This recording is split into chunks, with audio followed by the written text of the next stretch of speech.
ఆశీర్వాదంతో అందరూ కూడా సంతోషంగా ఉండాలని మీరందరూ కోరుకున్న ప్రభుత్వం కొత్తగా ప్రభుత్వం ఏర్పడ్డది.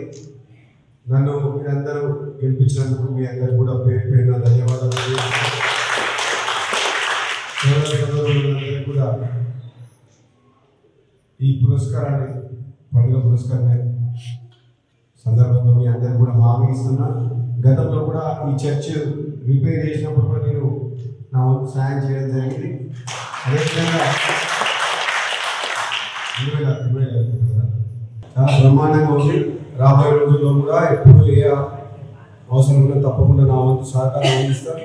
మీ అందరితో పాటు చర్చ్ కార్యక్రమాల్లో కూడా ఏదైనా మంచి కార్యక్రమాలను ఈ క్రిస్టియన్ కమ్యూనిటీలో మీరు పేదవాళ్ళకి ఏదైనా సాయం చేస్తే కూడా తప్పకుండా నా వంతు సహకారం. మీ అందరికీ ప్రతి సోదరుడికి క్రిస్టియన్స్ ఇక్కడ ఉండేది ఈ చర్చ్ ఈ కమ్మగూడ సోదరులు మీ అందరికి మాటిస్తున్నా. ఎప్పుడు ఏ సమస్య వచ్చినా సరే నా ఇంటి తలుపులు 24 hours మీ ఇంటికి 5 నిమిషాలు